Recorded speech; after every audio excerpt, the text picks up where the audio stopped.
ವತಿಯಿಂದ ಆದಿ ಜಗದ್ಗುರು ಆದಿಶಂಕರಾಚಾರ್ಯರು ಮತ್ತು ಕ್ರಾಂತಿಯೋಗಿ ಬಸವಣ್ಣನವರ ಜನ್ಮ ದಿನದ ಜಯಂತ್ಯೋತ್ಸವ ಕಾರ್ಯಕ್ರಮವನ್ನ ನಮ್ಮ ವಕೀಲರ ಸಂಘದ ವತಿಯಿಂದ ಹಮ್ಮಿಕೊಂಡಿದ್ದೀವಿ. ಅದೇ ದಿನ ಅವರ ಆದಿಶಂಕರಾಚಾರ್ಯರು ಮತ್ತು ನಮ್ಮ ಕ್ರಾಂತಿಯೋಗಿ ಬಸವಣ್ಣನವರ ಆ ದಾರಿಯಲ್ಲಿ ನಮ್ಮ ಸಾಗಿದರೆ ನಮ್ಮ ಅರುಣ್ ಕುಮಾರ್ ಸಾಹೇಬರು ಅಂತ ಹೇಳಿ ನನ್ನ ವೈಯಕ್ತಿಕ ಭಾವನೆ ಅಂತೇಳಿ ಈ ಸಂದರ್ಭದಲ್ಲಿ ನಾನು ತಮ್ಗೆ ಹೇಳಲಿಕ್ಕೆ ಬಯಸ್ತೇನೆ.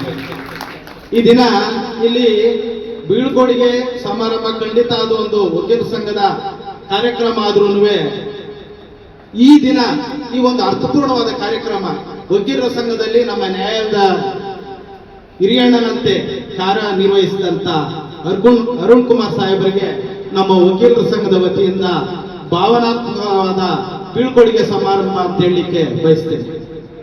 ಈ ದಿನ ಬಸವಣ್ಣವ್ರ ಬಗ್ಗೆ ಕೆಲವೊಂದು ಮಾತುಗಳು ಹೇಳ್ಬೇಕಂದ್ರೆ ಕೆಲವರೆಲ್ಲ ನೋಡ್ಬೋದು, ಕ್ರಾಂತಿ ಯೋಗಿ ಬಸವಣ್ಣ. ಎಲ್ಲಿ ಕ್ರಾಂತಿ ಇರುತ್ತೋ ಅಲ್ಲಿ ಯೋಗಿ ಖಂಡಿತ ಸಾಧ್ಯ ಇಲ್ಲ. ಆದ್ರೆ ನಮ್ಮ ಬಸವಣ್ಣವ್ರಿಗೆ ಮಾತ್ರ ಹೇಳಲಿಕ್ಕೆ ಸಾಧ್ಯ ಕ್ರಾಂತಿ ಯೋಗಿ ಅಂತ ಹೇಳಿ. ಅವರು ರಕ್ತವಿಲ್ಲದೆ ಏನು ಅಹಿಂಸೆಯಿಂದ ಮಾಡಿದಂತ ಕ್ರಾಂತಿನ ನಮ್ಮೆಲ್ಲರ ಸಮಾಜ ಸುಧಾರಣೆಗಾಗಿ ಸಮಾನತೆ ಅಧಿಕಾರರಾಗಿ ಸಮಾಜಕ್ಕೆ ಕೊಟ್ಟಂತದ್ದು ತಮ್ಗೆಲ್ಲರಿಗೂ ಗೊತ್ತಿರುವಂತ ವಿಷಯ. ಆ ಒಂದು ದಿಸೆಯಲ್ಲಿ ಖಂಡಿತ ನಮ್ಮ ಅರುಣ್ ಕುಮಾರ್ ಸಾಹೇಬರು ಸಾಕ್ತಾ ಇದ್ದಾರೆ ಅಂತ ಹೇಳಲಿಕ್ಕೆ ನನ್ನ ಈ ಒಂದು ವೈಯಕ್ತಿಕ ಅಭಿಮತ. ಮತ್ತೆ ಎಲ್ಲರೂ ಸಹ ನಾವು ಹೇಳಿದ್ವಿ, ಖಂಡಿತ ಈ ಒಂದು ಯಶಸ್ಸಿಗೆ ಕಾರಣ ಆಗ್ಲಿಕ್ಕೆ ಪ್ರತಿಯೊಬ್ಬರಿಗೂ ಸಹ ಅವ್ರ ಕುಟುಂಬ ಖಂಡಿತ ಸಹಕಾರ ನೀಡಿದ ಪಕ್ಷದಲ್ಲಿ ಮಾತ್ರ ಸಾಧ್ಯ. ಆ ರೀತಿ ನಮ್ಮ ಅರುಣ್ ಕುಮಾರ್ ಸಾಹೇಬರು ಸಹ ಅವ್ರ ಕುಟುಂಬದ ತುಂಬು ಸಹಕಾರ ಸಿಕ್ಕಿದ್ದಕ್ಕೆ ಇವತ್ತಿನ ದಿನ ನಾವು ಎಲ್ಲ ವಕೀಲ ಸಂಘದಲ್ಲಿ ಎಲ್ಲರ ಮೆಚ್ಚುಗೆಗೆ ಅವರ ಪಾತ್ರರಾಗಿದ್ದಾರೆ ಅಂತ ಹೇಳಲಿಕ್ಕೆ ನಾನು ಬಯಸ್ತೀನಿ. ಹಾಗಾಗಿ ನಮ್ಮ ಅರುಣ್ ಕುಮಾರ್ ಸಾಹೇಬರಿಗೆ ಮತ್ತು ಅವರ ಕುಟುಂಬಕ್ಕೆ ಒಳ್ಳೇದಾಗ್ಲಿ, ದೇವರು ಆರೋಗ್ಯ ಆಯಸ್ಸು ಸಕಲೇಶ್ವರು ಕೊಟ್ಟು ಕಾಪಾಡಲಿ ಅಂತ ಹೇಳಿ ಹೇಳ್ತಾ, ಈ ಸಂದರ್ಭದಲ್ಲಿ ನಮ್ಮ ಬಸವಣ್ಣನವರ ಆದಿಶಂಕರಾಚಾರ್ಯರ ಆಶೀರ್ವಾದ, ಎಲ್ಲ ಮುಕ್ಕೋಟಿ ದೇವರ ಆಶೀರ್ವಾದ ಅವರ ಮೇಲೆ ಇರಲಿ ಅಂತ ಹೇಳಿ ನಮ್ಮ ವಕೀಲರ ಸಂಘದ ವತಿಯಿಂದ ನಾನು ಕೇಳ್ಕೊಳ್ತೇನೆ. ಇದರಲ್ಲಿ ಮುಖ್ಯವಾಗಿ ಕೆಲವೊಂದು ವಿಷಯ ಅಂತ ಮುಗಿಸ್ತೇನೆ. ನಾನು ಈ ಸಂದರ್ಭದಲ್ಲಿ ಈ ವೇದಿಕೆ ಹಂಚಿಕೊಳ್ಳಲಿಕ್ಕೆ ನಾನು ತುಂಬಾ ಅದೃಷ್ಟವಂತ ಅಂತ ಹೇಳಲಿಕ್ಕೆ ಬಯಸ್ತೀನಿ. 2022ರಲ್ಲಿ ಸಾಹೇಬರು ಹಿರೇಶ್ರೇಣಿ ನ್ಯಾಯಾಲಯಕ್ಕೆ ಆಗಮಿಸಿದಾಗೂ ಸಹ ನನಗೆ ಅಧ್ಯಕ್ಷ ಸ್ಥಾನದಲ್ಲಿ ಇದ್ದು ಅವತ್ತು ನನಗೆ ಅವಕಾಶ ಸಿಕ್ಕಿತ್ತು. ಇವತ್ತಿನ ದಿನ ಸಾಹೇಬರ ಬೀಳ್ಕೊಡುಗೆ ಸಮಾರಂಭದಲ್ಲೂ ಸಹ ಅಧ್ಯಕ್ಷನಾಗಿ ಅವರ ಜೊತೆ ವೇದಿಕೆ ಹಂಚಿಕೊಳ್ಳಲಿಕ್ಕೆ ನನಗೆ ಅವಕಾಶ ಸಿಕ್ಕಿದೆ. ಈ ಅವಕಾಶಕ್ಕೆ ತಾವೆಲ್ಲರೂ ಇವತ್ತು ಸಾಕ್ಷೀಭೂತರಾಗಿದ್ದೀರಾ, ಮತ್ತೆ ತಾವೇ ಕಾರಣಕರ್ತರು. ಹಾಗೆ ನಮ್ಮ ಎಲ್ಲ ಹೊಸಕೋಟೆ ವಕೀಲರ ವೃಂದಕ್ಕೆ ನಾನು ಈ ವೇದಿಕೆ ಮುಖಾನ ನಾನು ತಮಗೆ ಹೃತ್ಪೂರ್ವಕವಾದ ಕೃತಜ್ಞತೆಗಳನ್ನ ಅರ್ಪಿಸಲಿಕ್ಕೆ ಬಯಸ್ತೇನೆ. ಮತ್ತೆ ಮುಂದಿನ ವಿಷಯದಲ್ಲಿ ಹೋಗೋದಾದ್ರೆ ಸಾಹೇಬ್ ಈ ವೇದಿಕೆ ಮೇಲೂ ಸಹ ಹೇಳ್ತಾ ಇದ್ರು, ಆದಷ್ಟು ಬೇಗನೆ ಈ ವೆಕೇಶನ್ ಅಲ್ಲಿ ಅಡಿಷನಲ್ ಸೀನಿಯರ್ ಡಿವಿಷನ್ ಕೆಲಸ ಶುರು ಮಾಡಿ after vacation additional senior division ಪ್ರಾರಂಭ ಆಗ್ಬೋದು ಅಂತ ಹೇಳಿ ಈಗ ನಮ್ಗೆ ಸಲಹೆ ಕೊಡ್ತಾ ಇದ್ರು. ಈ ಕಾರಣ ಏನಂದ್ರೆ ಮುಖ್ಯವಾಗಿ ನಮ್ಮ ಎಲ್ಲರೂ ಬೇರೆ ರೀತಿ ಎಲ್ಲ ಅವರ ಮೆಚ್ಚುಗೆಗೆ ಎಲ್ಲರೂ ಅವರ ವಿಷಯದ ಬಗ್ಗೆ ಮಾತಾಡಿದರೆ, ನಾವು ವಕೀಲರ ಸಂಘದ ವತಿಯಿಂದ ಹೇಳಬೇಕಾದ್ರೆ ಈ ಎಲ್ಲ 2022ರಿಂದ ಇದುವರೆಗೂ ನಮ್ಮ ವಕೀಲರ ಸಂಘದ ಯಾವುದೇ ಕಾರ್ಯಕ್ರಮ ಮಾಡಿದ್ರು ಅದರ ಅದ್ದೂರಿತನಕ್ಕೆ ಕಾರಣಕರ್ತರು ಮಾನ್ಯ ಅರುಣ್ ಕುಮಾರ್ ಸಾಹೇಬರು ಅಂತ ಹೇಳಲಿಕ್ಕೆ ನಾನು ಘಂಟಾಘೋಷವಾಗಿ ಹೇಳಲಿಕ್ಕೆ ಬಯಸ್ತೇನೆ. ಒಬ್ಬ ನಾವು ಕಾರ್ಯಕಾರಿಣಿ ಮಂಡಳಿ ವತಿಯಿಂದ ಹೋಗಿದ್ದ ಕಾರ್ಯಕ್ರಮ ಇದೆ ಸ್ವಾಮಿ, ಇಲ್ಲ ಈ ರೀತಿ ನಮ್ಮ ವಕೀಲರಿಗೆ ಈ ರೀತಿ ಸಮಸ್ಯೆ ಇದೆ ಅಂದಾಗ ಅದ್ರ ಬಗ್ಗೆ ಯಾವುದೇ ರೀತಿ ಚರ್ಚೆ ಮಾಡದೆ ಆಯ್ತು ನಿಮ್ಮ ಜೊತೆ ನಾನು ನಿಲ್ತೀನಿ ಅಂತೇಳಿ ಈ 3.5 ವರ್ಷ ನಮ್ಮ ಜೊತೆ ಅವರು ಹಿರಿಯಣ್ಣನಂತೆ ನಿಂತಿದ್ದಾರೆ. ಹಾಗಾಗಿ ನಮ್ಮ ವಕೀಲ ಸಂಘದ ವತಿಯಿಂದ ಅವರಿಗೆ ತುಂಬುತ್ತದೆ ಕೃತಜ್ಞತೆಗಳನ್ನ ಅರ್ಪಿಸ್ತೇವೆ. ಮತ್ತೆ ಸದಾ ತಾವು ನಮ್ಮ ಹೊಸಕೋಟೆ ವಕೀಲ ಸಂಘ ತಮಗೆ ಅಭಾರಿಗಳಾಗಿರ್ತೀವಿ ಅಂತ ಹೇಳಲಿಕ್ಕೆ ಬಯಸ್ತೇವೆ. ಎಷ್ಟು ಯಾವ ರೀತಿ ಇದೆ ಕಾರ್ಯವೈಖರಿ ಅಂತ ನಾವು ಮತ್ತೆ ಹೇಳೋದು ಇದೆ, ಯಾಕಂತಂದ್ರೆ ನಿಮ್ಗೆಲ್ಲರಿಗೂ ಗೊತ್ತಿದೆ. ಅದು ಆ ಥರನೇ ಇದೆ. ಸಾಹೇಬ್ರು ಅಷ್ಟೇ, ನಮ್ಮ ಜೊತೆನೂ ಅಷ್ಟೇ. ನನಗೆ ಅವರು ನಮ್ಮೂರವರೇ, ಅವಾಗಿಂದ ಹೇಗೆ ಬ್ರದರ್ ಥರ ಇದ್ದಾರೋ ಇವಾಗಲೂ ಅಷ್ಟೇ. ಬಂದಿನೂ ನನ್ನ ಜೂನಿಯರ್ ಆಫೀಸರ್ ಆ ಥರ ಇಲ್ಲ, ಯಾವುದೇ ರೀತಿ ನಡ್ಕೊಂಡಿಲ್ಲ. ನಿಮ್ಮ ಕೆಲಸ ಆಯಿತು, ನೀವು ಹೋಗಿ ಮೇಡಮ್ ಆಯಿತು. ಯಾವ ಫಂಕ್ಷನ್ಗೂ ನಾನು ಬಂದು 1 ವರ್ಷ ಆಯಿತು, ಕೋರ್ಟಿಂದ ಹೊರಗಡೆ ಯಾವ ಫಂಕ್ಷನ್ಗೂ ಬನ್ನಿ ಮೇಡಮ್ ಅಂತ ಕರೆದಿಲ್ಲ. ಆ್ಯಕ್ಚುಲಿ ಕರೀತಾರೇನೋ ಅಂತ ನಾನು, ನೀವು ಲೇಡಿ ಆಫೀಸರ್ ಇದ್ದೀರಾ ಬರಲೇಬೇಡಿ ಅಂತ ಪಾಪ ಇಷ್ಟು ಕೋಆಪರೇಟಿವ್ ಆಗಿ ಯಾರು ಸಿಗ್ಲಿಕ್ಕೆ ಚಾನ್ಸೇ ಇಲ್ಲ ಅಂತ ಅನ್ಕೋತೀನಿ. 1 ವರ್ಷದಲ್ಲಿ ಅವರಿಂದ ನಾನು ತುಂಬಾ ಕಲ್ತಿದ್ದೀನಿ. ಹಾಗೆ ಯಾರು ಹೇಳಿದಾಗೆ ತವ್ರ ಮನೆಯಿಂದ ಕಳಿಸ್ತಾ ಇರೋದು ಅಂತ ಆ ಕ್ಷಣದಲ್ಲಿ ಒಂದು ಸ್ವಲ್ಪ ನನಗೆ ಅವ್ರು ಯಾರು ಹಾಡು ಹೇಳಿದಾಗ ಸ್ವಲ್ಪ ಅನ್ನಿಸ್ತು, ಮನಸ್ಸು ಅಂತ ಅದು ಖುಷಿ ದುಃಖನೇ ಇರ್ಬೋದು. ಅಂದರೆ ಹೇಳ್ತಾ ತವ್ರ ಮನೆಯಿಂದ ಗಂಡನ ಮನೆಗೆ ಬಂದು ಒಂದು ಸಂದರ್ಭ ಕ್ರಿಯೇಟ್ ಆಯಿತು ಅಂತ ಅನಿಸುತ್ತೆ ನನಗೆ. ಇಷ್ಟೊಂದು ಪ್ರೀತಿಯನ್ನು ತೋರಿಸಿದಂಥ ತಮ್ಮೆಲ್ಲರಿಗೂ ಸಹ ನಾನು ಶಿರವಾಗಿ ನುಡಿಸ್ತಾ ನನ್ನ ಕೃತಜ್ಞತೆಗಳನ್ನು ಸಲ್ಲಿಸ್ತೇನೆ. ಅಕ್ಟೋಬರ್ 31, 2022ರಲ್ಲಿ ಬಂದಾಗ ಓಪನಿಂಗ್ ಆಯಿತು ನಮ್ಮ ಸೀನಿಯರ್ ಸಿವಿಲ್ ಜಡ್ಜ್ ಕೋರ್ಟು. ಅದಕ್ಕೂ ಮುಂಚೆ ನಾನು ಸಹ ನನ್ನ PDG ಅವರಿಗೆ ಸಾಕಷ್ಟು ಸಾರಿ ಹೇಳಿದ್ದೆ, ಒಂದು ಸ್ವಲ್ಪ ದಿನ ತಳ್ಳಿ ಜನರಲ್ ಟ್ರಾನ್ಸ್ಫರಲ್ಲಿ ಓಪನಿಂಗ್ ಮಾಡ್ಬೋದು, ಬೇರೆ ಸಾಯವರು ಬರ್ತಾರೆ ಅಂತ ಹೇಳಿ. ಆಗಲಿಲ್ಲ. ಅದು ಅಕ್ಟೋಬರ್ 31ಕ್ಕೆ ಇನಾಗ್ರೇಷನ್ ಆಯಿತು. 2ನೇ ತಾರೀಕು ಒಂದೇ ದಿನಕ್ಕೆ ಗ್ಯಾಪಲ್ಲಿ 2ನೇ ತಾರೀಕು ನ್ಯಾಯಾಲಯ ಪ್ರಾರಂಭ ಆಯಿತು. ಆಗ ನಮಗೆಲ್ಲ ಗೊತ್ತಿರ್ಬೋದು, ಹೊಸದಾಗಿ ಮನೆ ಕಟ್ಟಿದಾಗ ಏನೆಲ್ಲ ಸಲಕರಣೆಗಳು ವ್ಯವಸ್ಥೆಗಳನ್ನು ನಾವು ಮಾಡ್ಕೋಬೇಕು ಅಂತೇಳಿ.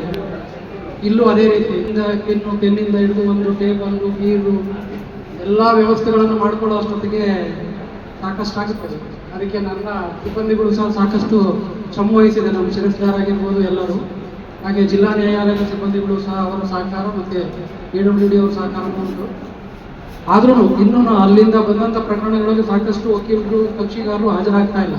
ಅವ್ರಿಗೂ ಸಹ ಕೋರ್ಟ್ ನೋಟಿಸ್ ಕೊಡ್ತಲೇ ಇದ್ದೀವಿ. ಅಂದರೆ ಹೊಸದಾಗಿ ಮನೆ ಕಟ್ಟಿದಾಗ ಸಾಕಷ್ಟು ಅಡಚಣೆಗಳು ಆಗ್ತಾ ಇರ್ತವೆ. ಮನೆಗೆ ಬಂದಾಗ ಪ್ರತಿಯೊಬ್ಬರು ಸಹ ಅದಿಲ್ಲ ಇದಿಲ್ಲ, ಹಂಗಾಗಬೇಕಾಗಿತ್ತು, ಈ ಥರ ಮನೆ ಕಟ್ಕೋಬೇಕಾಗಿತ್ತು ಅನ್ನೋ ಒಂದು ನೆಂಟರು ಬಂದಾಗ ಎಲ್ಲ ಹೇಳ್ತಲ್ಲ, ಹಾಗೆ ವಕೀಲರು ಬಂದಾಗ ಆ ವಿಚಾರಗಳು ಹೇಳಿದ್ದಾರೆ. ಆದ್ರೂ ಒಂದು ವ್ಯವಸ್ಥೆಗೆ ಬಂದಿದ್ದೀವಿ ಅಂತ ಅಂದಮೇಲೆ ನಾವು ಅದನ್ನು ಕರ್ತವ್ಯವನ್ನು ನಿಭಾಯಿಸಲೇಬೇಕು. ಆ ಕೆಲಸವನ್ನು ನಾನು ಮಾಡಿರ್ಬೋದು. ಬರೀ ಆಗಿಂದ ಎಲ್ಲ ವಕೀಲರು ಸಹ ಹೊಗಳಿದ್ರು, ಯಾರು ಬೈಲಿಲ್ಲ ಅಂತಂದರೆ ಅದು ಏನು ಮನಸ್ಸಲ್ಲಿ ಇಟ್ಕೊಂಡಿರ್ಬೇಕು. ಆಮೇಲೆ ಏನಾರ ನಂಬರ್ ಇದೆ, ಸಾಹೇಬ್ರ ನಂಬರ್ ಇದೆ, ಅಧ್ಯಕ್ಷ ಹತ್ರ ಇದಕ್ಕೆ ಫೋನ್ ಮಾಡಿ ಬೈರಿಬೇಕಂದ್ರೆ. ಯಾಕೆಂದರೆ ನನಗೂ ಗೊತ್ತು, 4500 ಇಶ್ಯೂಡೆ ಪ್ರಕರಣಗಳಿದ್ದಾವೆ, 4000 ಮೇಲೆ ಪ್ರಕರಣಗಳು ಪ್ರತಿದಿನ. ಅಂದರೆ ನನ್ನ ಕೋರ್ಟ್ಗೆ ಒಂದು 15ರಿಂದ 20 ಫೈಲಿಂಗ್ ಆಗ್ತವೆ. ಒಂದು ಕೋರ್ಟಿಗೆ ಅಷ್ಟೊಂದು ಫೈಲಿಂಗ್ ಆದಾಗ ಕಷ್ಟ ಆಗ್ತದೆ. ನಮ್ಮ ಕೇಸ್ ಮ್ಯಾನೇಜ್ಮೆಂಟ್ ಪ್ರಕಾರ ಒಂದು ದಿನಕ್ಕೆ ಒಂದು ನ್ಯಾಯಾಲಯಕ್ಕೆ 60ರಿಂದ 70 ಕೇಸ್ಗಳನ್ನ ಬೋರ್ಡಿಗೆ ಹಾಕೋಬೇಕು. ಆಗ ಮಾತ್ರನೇ ಅದು ಕೆಲಸ ಆಗೋದಕ್ಕೆ ಸಾಧ್ಯ ಆಗ್ತದೆ. ಪ್ರತಿಯೊಂದಕ್ಕೂ ಕಾನ್ಸಂಟ್ರೇಟ್ ಮಾಡಿ ಏನೋ ಒಂದು ಕೆಲಸ ಆಗ್ತದೆ. ಅದು ಒಂದು ಸ್ಟೇಜ್ ಜಂಪ್ ಆಗೋದು ಸಹ ಒಂದು ಕೆಲಸನೇ, ನಮ್ಮ CPCನಲ್ಲಿ ಹೇಳೋವಾಗ.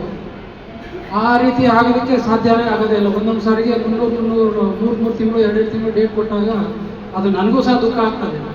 ಯಾಕೆಂದರೆ ನಾವು ಪ್ರಾಕ್ಟೀಸ್ ಮಾಡುವಾಗ 2008ರಲ್ಲಿ ಒಂದು ಬ್ಯಾಚು, 2008-09ರಲ್ಲಿ ಬ್ಯಾಚ್ ಅಪಾಯಿಂಟ್ ಆದಾಗ ಅವರಿಗೆ 2 ತಿಂಗಳಿಗೆ ಒಂದೊಂದು ಸಾರಿ ಟ್ರೈನಿಂಗ್ ಕಳಿಸ್ಬಿಡೋರು. ಆ ಟ್ರೈನಿಂಗ್ ಕಳಿಸಿದಾಗ ಇಡೀ ಅರಸೀಕೆರೆ ಕೋರ್ಟ್ ಖಾಲಿ.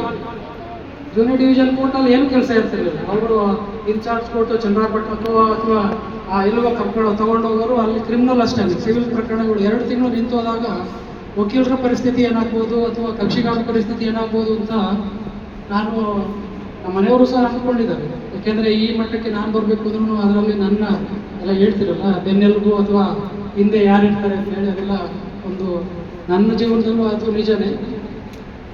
ಆದರೆ ಇಲ್ಲಿನೂ ಅಷ್ಟೇ, ಇಲ್ಲಿ 4000 ಪ್ರಕರಣಗಳಿದ್ದಾವೆ ಅಂತ ಅಂದಾಗ ಅದನ್ನು ಪ್ರಕರಣಗಳನ್ನು ವಿಲೇವಾರಿ ಮಾಡಿ. ಯಾಕೆಂದರೆ ನಮ್ಗೆ ಗೊತ್ತಿರ್ಬೋದು, ನ್ಯಾಯಾಧೀಶ ನನಗೊಂದು 6000 ಪ್ರಕರಣ ಅಂದರೆ ಲಾಯರ್ಗಳಿಗೆ ಒಂದು 500,000 ಇರ್ಬೋದು. ಆದರೆ ಕಕ್ಷಿಗಾರನಿಗೆ ಒಂದೇ ಪ್ರಕರಣ, ಅವನ ಜೀವನ ಪರ್ಯಂತ ಇಲ್ಲೇ ಓದಾಡ್ತಾ ಇರ್ತಾನೆ ಅವನು. ಅಂಥ ಸಂದರ್ಭದಲ್ಲಿ ನಾವುಗಳು ಒಂದು ಡೇಟನ್ನು 3 ತಿಂಗಳು 2 ತಿಂಗಳು ಡೇಟ್ ಕೊಟ್ಟಾಗ ಅದು ಒಂದು ಮನಸ್ಸು ಒಂಥರ ದುಃಖನೇ, ಒಂಥರ ಬೇಜಾರು ಆಗ್ತದೆ.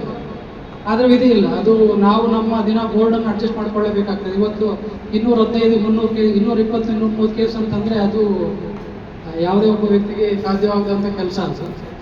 ತಾವೆಲ್ಲರೂ ಸಹ ಸಹಕಾರವನ್ನು ನೀಡಿದ್ದೀರ.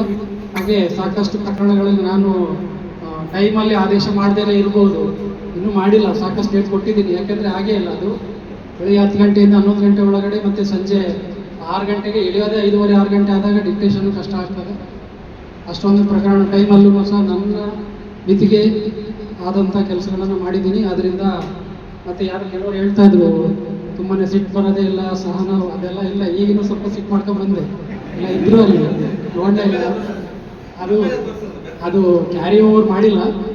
ಯಾಕಂದರೆ ಅದು ನನಗೂ ಅದು ಇಷ್ಟ ಇಲ್ಲ. ಯಾಕಂದರೆ ಅದು ಆರೋಗ್ಯಕ್ಕೆ ಹಾನಿಕಾರ. ಇಲ್ಲಿಗೆ ಬಂದ ಮೇಲೆ 4 ವರ್ಷ ಕೆಲಸ ಮಾಡಿ ನನಗೆ ಬಿ ಪಿ ಶುಗರ್ ಬಂದಿಲ್ಲ ಅಂತಂದರೆ ಅದು ಡೆಡ್ ಎಂಡಲ್ಲಿದೆ. ಅದು ರೈಸು ಆಗಲಿಲ್ಲ, ಕಡಿಮೆನೂ ಆಗಿಲ್ಲ, ಅದು ಅಲ್ಲೇ ಇದೆ ಅಂತಂದಾಗ ಅದಕ್ಕೆ ನೀವು ಸಹ ಸಹಕಾರ ಮುಖ್ಯವಾಗಿತ್ತು. ಹಾಗೆ ಅಂಕಿಅಂಶಗಳನ್ನ HME ಅವ್ರು ಹೇಳಿದರೆ ನಮಗೂ ಗೊತ್ತಿರಲಿಲ್ಲ, ನಾಳೆ ತರಿಸ್ಕೊಡ್ತೀನಿ. ಮತ್ತು ಎಲ್ಲರೂ ಸಹ ಯಾರಿಗಾದರೂ ಬೇಜಾರು ಮಾಡಿದರೆ ಬೋರ್ಡಲ್ಲಿ ನಿಂತ್ಕೊಂಡಾಗ ಬೆಲ್ ಹೊಡೆದು ಮಾತಾಡಬೇಡ ಅಂತ ಹೇಳಿರ್ತೀನಿ. ಅದಕ್ಕೇನಾದರೂ ಇರ್ಸು ಆಗಿರ್ತದೆ, ಇವ್ರು ಯಾರು ಹೇಳೋಕ್ಕೆ ಅಂತ ಏನಾದ್ರು ಅಂದ್ಕೊಂಡಿದ್ರೆ ಅದಕ್ಕೆ ಬೇಜಾರು ಮಾಡ್ಕೋಬೇಡಿ. ಯಾಕಂದರೆ ಮಂಗಳೂರಲ್ಲಿ ಒಂದ್ಸರಿ ಸೆಂಡ್ ಆಫಲ್ಲೂ ಹೇಳಿದ್ರು ಒಬ್ರು ವಕೀಲರು, ಸಾಹೇಬ್ರಿಗೆ ಸೆಂಡ್ ಆಫ್ ಟೈಮಲ್ಲಿ ಒಂದು ಬೆಲ್ ಕೊಟ್ಟು ಕಳಿಸ್ಬೇಕಾಯಿತು, ಕೊಡಲಿಲ್ಲ ಅವರು. ಇನ್ನೊರ್ಗು ಇಲ್ಲೇ ಇತ್ತಲ್ಲ, ಆ ರೀತಿ ಏನಾದರೂ ಬೇಜಾರಾಗಿದ್ದರೆ ಮತ್ತು ಕೋರ್ಟಲ್ಲಿ ಏನಾದರೂ ಮಾತಾಡಬೇಡಿ ಅದು ಇದು ಅಂತ ಏನಾದ್ರು ಬೈದಿಲ್ಲ, ಬಂದಿದ್ದೀನಿ. ಆ ರೀತಿ ಆಗಿದ್ರೆ ಬೇಜಾರು ಮಾಡ್ಕೋಬೇಡಿ. ಹಾಗೆ ನನ್ನಿಂದ ಅದರಲ್ಲಿ ಏನಿಲ್ಲ, ಅದು ನಮ್ಮ ನ್ಯಾಯಾಲಯ. ಯಾಕಂದರೆ ನೋಡಿ, ಇಷ್ಟು ಜಾಗದಲ್ಲಿ ಗಾಳಿ ಬೆಳಕು ಕಡಿಮೆ ಇದ್ದಾಗ ಸೆಕೆ ಎಷ್ಟಾಗ್ತದೆ, ಮತ್ತು ಬೋರ್ಡು ಅಷ್ಟೇ ಇರ್ತದೆ. ಹಾಗೆ ಜೂನಿಯರ್ಸ್ಗಳು ಸಹ ಸಾಕಷ್ಟು ನನ್ನ ಕೋರ್ಟಲ್ಲೇ ತುಂಬ ಜನ ಇದ್ದಾರೆ. ಅವರೆಲ್ಲರೂ ಸಹ ಮುಂದೆ ನಿಮ್ಮ ಕಾರ್ಯಕ್ಷಮತೆ ಅಥವಾ ನಿಮ್ಮ ಕಾರ್ಯಪ್ರವೃತ್ತಿಯಲ್ಲಿ ಆಗಲೇ ಹೇಳಿದಾಗೆ ಕಲಿಬೇಕು. ಜುಡಿಷಿಯರಿ ಅಥವಾ ನ್ಯಾಯಾಲಯ ಅಥವಾ ವಕೀಲರು ಅಂತಂದರೆ ಅವರು ಸಾಯೋವರೆಗೂ ಲರ್ನೆಡ್ ಅಂತಾರೆ. ಲರ್ನೆಡ್ ಅಂದರೆ ಕಲಿಕೆ ಅಷ್ಟೇ, ಕೊನೆಯವರೆಗೂ ಕಲೀಲೇಬೇಕಾಗ್ತದೆ. ಹೊಸ ವಿದ್ಯಮಾನಗಳು, ಹೊಸ ಕಾನೂನುಗಳು, ಹೊಸ ರೀತಿ ಅಥವಾ ಅಪರಾಧಗಳು, ಪ್ರಕ್ರಿಯೆಗಳು ಜಾಸ್ತಿ ಆಗ್ತಾ ಇದೆ. ಅಪರಾಧಗಳ ಒಂದು ಏನು ಸ್ವರೂಪನೇ ಬದಲಾವಣೆ ಆಗ್ತಾ ಇದೆ. ನಾವು ಊಹಿಸಲಾರ್ದಂಥ ಅಪರಾಧಗಳು ಆಗ್ತಾ ಇದ್ದಾವೆ, ಊಹಿಸಲಾರ್ದಂಥ ಸ್ವೀಟ್ ಪ್ರಕರಣಗಳು ಬರ್ತಾ ಇದ್ದಾವೆ. ಈ ರೀತಿ ಆದಾಗ ಸಂದರ್ಭಕ್ಕೆ ತಕ್ಕನಾಗಿ ನಾವು ಸಹ ನಮ್ಮ ಮೊಬೈಲ್ ಅಪ್ಡೇಟ್ ಮಾಡ್ಕೊಂಡಾಗೆ ನಾವು ಅಪ್ಡೇಟ್ ಮಾಡ್ಕೊತಾ ಇರಬೇಕಾಗ್ತದೆ. ಹಾಗೆಯೇ ಈ ನಮ್ಮ ವಕೀಲರ ಸಂಘದವರು ನನ್ನ ಎಲ್ಲ ಈ 4 ವರ್ಷಗಳ ಅವಧಿಯಲ್ಲಿ ಎಲ್ಲ ಕೆಲಸಗಳಲ್ಲೂ ಸಹ ಅವರು ಸಹಕಾರವನ್ನು ನೀಡಿದ್ದಾರೆ. ಅವರು ವೆಂಕಟೇಶ್ ಮೂರ್ತಿ ಅವರು, ಸ್ವಾಮಿ ಅವರಿದ್ದರು ಒಂದು ಪೀರಿಯಡಲ್ಲಿ, ಮತ್ತು 2 ಪೀರಿಯಡಲ್ಲಿ ಇವರಿದ್ದರು. ಹಾಗೆ ಎಲ್ಲ ಹಿರಿಯ ವಕೀಲರು, HR ಸಹ ನಮ್ಮ ಜೊತೆಗೆ ಕಾರ್ಯಕ್ರಮಗಳಿಗೆ ಬಂದು ಸ್ಪೀಚ್ ಕೊಟ್ಟಿದ್ದಾರೆ. ಅದು ಅವರು ಒಬ್ಬ ಹಿರಿಯ ವಕೀಲರು ಅನ್ನೋ ಒಂದು ಇದನ್ನು ಬಿಟ್ಟು ಅವರು ಒಟ್ಟು ಮಾಹಿತಿಯನ್ನು ತಲುಪಿಸ್ಬೇಕು ಅನ್ನೋ ಒಂದು ಉತ್ಸಾಹ ಮತ್ತು ಅವರ ಒಂದು ಬದ್ಧತೆ ಏನು ಅಂತ ತೋರಿಸುತ್ತೆ. ಸಾಕಷ್ಟು ಜನ ಬಂದಿದ್ದಾರೆ. ನಾನು ಜೂನಿಯರ್ಸ್ಗಳಲ್ಲೂ ಪ್ಯಾನಲ್ ಅಡ್ವೊಕೇಟ್ಸ್ಗಳಿಗೆ ಹೇಳ್ತಾ ಇದ್ದೆ, ಬನ್ನಿರಿ ಪ್ರೋಗ್ರಾಮ್ಗಳಿಗೆ ಬನ್ನಿ, ಏನಾದ್ರು ಒಂದು ಮಾತಾಡ್ರಿ ಅಂತೇಳಿ. ನೀವು ಯಾರು ಬರಲೇ ಇಲ್ಲ, ಈಗಾದ್ರು ಹೋಗಿ. ಆದರೆ ಅದೇ ರೀತಿ ಎಲ್ಲ ಕಾರ್ಯಕ್ರಮಗಳಲ್ಲೂ ಭಾಗವಹಿಸಿದ್ದಾರೆ. ಮತ್ತು ನಮ್ಮ ಲೋಕ ಅದಾಲತ್ಗಳಲ್ಲೂ ಸಹ ಎಲ್ಲ ಸಹಕಾರ ನೀಡಿದ್ದಾರೆ. ಹಾಗೆ ನನ್ನ ಸಹೋದರ ನ್ಯಾಯಾಧೀಶರು ಸಹ ಎಲ್ಲ ಕೆಲಸಗಳಲ್ಲಿ ನನಗೆ ಸಹಕಾರವನ್ನು ನೀಡಿದ್ದಾರೆ. ಅದೇ ರೀತಿ ನನ್ನ ಸಿಬ್ಬಂದಿ ವರ್ಗದವರು, ಅವರ ಕಡಿಮೆ ಹೆಚ್ಚಿನ ಕೆಲಸ ಒಬ್ಬ ವ್ಯಕ್ತಿ. ಯಾಕೆಂದರೆ ಒಬ್ಬೊಬ್ಬರು 2 3 ಕೆಲಸ ಮಾಡುವಾಗ ಅವರ ಒತ್ತಡ ಎಷ್ಟಿರುತ್ತೆ ಅಂತೇಳಿ ನಾನು ನೋಡಿದ್ದೀನಿ. ಏಕೆಂದರೆ ನಾನು ಶ್ರೀರಂಗಪಟ್ಟಣದಲ್ಲಿದ್ದಾಗಲೂ ಅದೇ ರೀತಿ ಇತ್ತು. ಒಂದೊಂದು ಬ್ರ್ಯಾಂಚು ಒಬ್ಬೊಬ್ಬರೇ ಕೆಲಸ 6,000 ಫೈಲ್ ಅಂತಂದರೆ ಬರೀ ಅವ್ರದ್ದು ಅಲ್ಲಿಂದ ಇಲ್ಲಿಂದ ಪಾರ್ಸಲ್ ಮಾಡೋದ್ರಲ್ಲೇ ಆಗೋಗ್ಬಿಡ್ತದೆ ದಿನ. ಅಷ್ಟು ಕೆಲಸಗಳಿಗೂ ನನಗೆ ಸಹಕಾರವನ್ನು ನೀಡಿದ್ದಾರೆ. ಹಾಗೆ ಎಲ್ಲ ಹಿರಿಯ ವಕೀಲರು ಸಹ ಇಲ್ಲಿ ಬೆಂಗಳೂರಿಗೆ ಬಂದ ಮೇಲೆ ನಾನು ಸಾಕಷ್ಟು ವಿಚಾರಗಳನ್ನು ಕಲ್ತಿದ್ದೀನಿ. ಯಾಕೆ ಬೆಂಗಳೂರಲ್ಲಿ ಎಲ್ಲ ಹೇಳ್ತಿರ್ತಾರೆ, ಬೆಂಗಳೂರಲ್ಲಿ ಕೆಲಸ ಮಾಡಿದವರು ಅಥವಾ ಬೆಂಗಳೂರಲ್ಲಿ ಡ್ರೈವಿಂಗ್ ಕಲಿತವರು ಇಡೀ ವಿಶ್ವದಲ್ಲಿ ಎಲ್ಲಿ ಬೇಕಾದರೂ ಹೋಗ್ಬೋದು ಅಂತ. ಬೆಂಗಳೂರಿಗೆ ಬಂದ ಮೇಲೆ ಮೊದಲೆಲ್ಲ ನಾನು ಈ ಊರಿಗೆ ಬಂದಾಗ ನನಗೆ ಅಪ್ಪತ್ತಾಗ ಕಾರಲ್ಲಿ ಡ್ರೈವಿಂಗ್ ಮಾಡೋವಾಗಲೂ ಕಾಲೇ ಸ್ವಲ್ಪ ಶೇಕ್ ಆಗಿಬಿಡ್ತಾ ಇತ್ತು. ನಮ್ಮ ಮನೆಯವರು ಬೈದ್ಬಿಡೋರು ಪಕ್ಕದಲ್ಲಿ ಕೂತ್ಕೊಂಡು, ಪಕ್ಕಕ್ಕೆ ಹಾಕಿ ಅಂತ. ಆದರೆ ಇವಾಗ ಪರ್ಫೆಕ್ಟ್ ಆಗ್ಬಿಟ್ಟೆ ಬೆಂಗಳೂರಲ್ಲಿ ಈ ಟ್ರಾಫಿಕಲ್ಲಿ ಅಷ್ಟು ಡ್ರೈವಿಂಗ್ ಮಾಡೋವಾಗ. ಅದೇ ರೀತಿ ಎಲ್ಲ ವಿಚಾರಗಳನ್ನು ಸಹ ಕಲಿಸಿದ್ದೀನಿ. ನಾನಿಂದ ಏನು ನೀವು ಕಲ್ತಿದ್ದೀನಿ ಅಂತ ಅನ್ನೋದಕ್ಕೆ ಅಂತ ನಿಮ್ಮಿಂದ ಸಾಕಷ್ಟು ವಿಚಾರಗಳನ್ನು ಕಲ್ತಿದ್ದೀನಿ ನಾನು. ಆ ಎಲ್ಲ ವಿಚಾರಗಳಿಗೂ ನಿಮಗೆ ನಾನು ಆಭಾರಿಯಾಗಿರ್ತೇನೆ. ಹಾಗೆ ಎಲ್ಲ ಕಾರ್ಯಕ್ರಮಗಳನ್ನು ಸಹ ಅದ್ಧೂರಿಯಾಗಿ ನಡೆದಿದ್ದಾವೆ.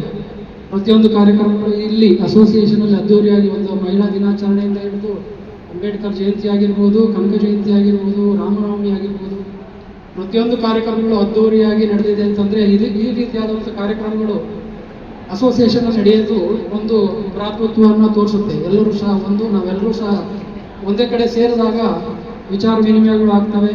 ಹಾಗೆ ಒಂದು ಒಡನಾಟ ಹೆಚ್ಚಾಗ್ತದೆ. ಪ್ರತಿಯೊಬ್ಬರೂ ಸಹ ನನಗೆ ಮತ್ತೊಮ್ಮೆ ಸಹಕಾರವನ್ನು ನೀಡಿರೋದ್ರಿಂದ ಎಲ್ಲರಿಗೂ ಸಹ ಧನ್ಯವಾದಗಳು. ಹಾಗೆ ನನ್ನಿಂದ ಏನಾದರೂ ತಪ್ಪಾಗಿದ್ದರೆ ಅಥವಾ ಬೇಜಾರಾಗಿದ್ದರೆ ಈ ವೇದಿಕೆ ಮೂಲಕ ಕ್ಷಮಿಸಿ ಅಂತ ಕೇಳ್ಕೊಳ್ತೇನೆ. ಹಾಗೆ ಜೂನಿಯರ್ಸ್ಗಳಿಗೆ ಹಾಗೆ ಪ್ರತಿ ಪ್ರೋಗ್ರಾಮಲ್ಲಿ ಹೇಳ್ತಿರ್ತೀನಲ್ಲ, ಅದು ಪೆನ್ ಇಟ್ಕೊಂಬೇಡಿ, ಇದು ಬುಕ್ಕು ಪೇಪರ್ ಇಟ್ಕೊಂಡು ಬರಬೇಡಿ, ನೀವು ಫೈಲ್ ಓದ್ಕೊಂಬನ್ನಿ ಅಂತ. ಅದನ್ನು ಈಗಲಿಂದ ಎಲ್ಲರೂ ಮಾಡಿಬಿಡಿ, ನಾನು ಹೋದ್ಮೇಲಾದರೂ ಮಾಡಿ. ಯಾಕೆಂದರೆ ಅದು ಬೇಕು. ಒಬ್ಬ ನ್ಯಾಯಾಲಯದ ಆದೇಶದ ಆರ್ಡರ್ ಶೀಟ್ ನಾವೇನು ಬರಿತೀವಿ, ನಾನಂತಾಗಲಿ ಯಾರಾದರೂ ಆಗಲಿ, ಇಡೀ ದೇಶದಲ್ಲಿ ಯಾರಾದರೂ ಬರ್ಕೊಳ್ಳಿ, ಆ ಆರ್ಡರ್ ಶೀಟು ನಿಮ್ಮ ಫೈಲ್ ಮೇಲೆ ಇರಬೇಕು. ನಮಗೆ ಹೇಳ್ಬೇಕಾಗ್ತದೆ ನೀವು, ಅಥವಾ ನಿಮ್ಮ ಸೀನಿಯರ್ಸ್ಗಳಿಗೂ ಹೇಳೋದಕ್ಕೂ ಅಥವಾ ಸೀನಿಯರ್ಸ್ಗಳಿಗೆ ಅರ್ಥ ಆಗ್ತದೆ. ಆರ್ಡರ್ ಶೀಟಲ್ಲಿ ಏನು ಅವತ್ತಿಗೆ ಏನಾಯಿತು ಅನ್ನೋದು ನಿಮ್ಮ ಫೈಲಲ್ಲಿ ಇರಬೇಕು. ಅದು ಆರ್ಡರ್ ಶೀಟ್ ಮೇಲೆ ಇರಬೇಕಾಗ್ತದೆ. ಅದು ಇಲ್ಲ ಅಂತಂದಾಗ ನೀವು ಬರೀ ಡೈರಿ ಅಥವಾ ಮೊಬೈಲ್ ಇಟ್ಕೊಂಡು, ಎಲ್ಲರೂ ಮೊಬೈಲ್ ನೋಡೋರೇ ಇದ್ದಾರೆ. ಅವ್ರ ಕಾಲ್ ಲಿಸ್ಟ್ ಎಲ್ಲ ಮೊಬೈಲಲ್ಲೇ ನೋಡ್ತಾ ಇರ್ತಾರೆ. ಅವ್ರ ಕೇಸ್ ಕಾಲ್ ಆಗೋದು ಯಾವಾಗ, ಹೊರಗಡೆ ಬರೋದು ಯಾವಾಗ ಅಂತೇಳಿ. ದಯವಿಟ್ಟು ಇದು ಲರ್ನೆಡ್ ಇದು ವೃತ್ತಿಯಾಗಿರೋದ್ರಿಂದ, ಒಂದು ನೊಬೆಲ್ ಪ್ರೊಫೆಷನ್ ಆಗಿರೋದ್ರಿಂದ ಎಲ್ಲರೂ ಸಹ ಏನಿದೆ ಮುಂದಿನ ನಿಮ್ಮ ವೃತ್ತಿ ಜೀವನ ಚೆನ್ನಾಗಿರಲಿ. ಎಲ್ಲ ಹಿರಿಯರಿಗೆ ಮತ್ತು ಕಿರಿಯ ವಕೀಲರಿಗೆ, ಎಲ್ಲರ ಮಿತ್ರರಿಗೂ ಸಹ, ಬಂಧುಗಳಿಗೂ ಸಹ ನಾನು ಅವರ ಆರೋಗ್ಯ, ಭಾಗ್ಯ, ಐಶ್ವರ್ಯ, ಭಗವಂತನಾದಂಥ ಏನು ನಮ್ಮ ವೆಂಕಟೇಶ್ವರ ಹೊಸಕೋಟೆ ವೆಂಕಟೇಶ್ವರ ಸ್ವಾಮಿಗಳು,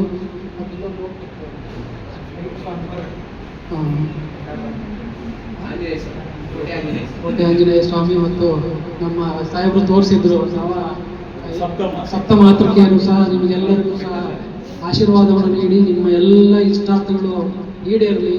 ಹಾಗೆ ಆರೋಗ್ಯವನ್ನು ಕಾಪಾಡಿಕೊಳ್ಳಿ.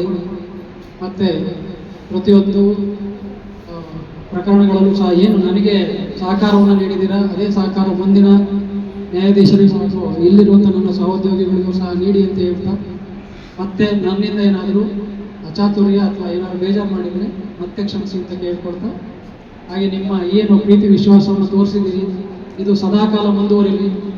ಹಾಗೆ ಆಗಲಿಂದ ಹೇಳಿದಾಗೆ ಡಿಸ್ಟ್ರಿಕ್ಟ್ ಜಡ್ಜ್ ಆದಾಗ ಬನ್ನಿ ಅಂತೇಳಿ ನೀವು ಸ್ವಂತ ಮನೆ ಕಟ್ಟಿ ನಾನು ಬರ್ತೀನಿ.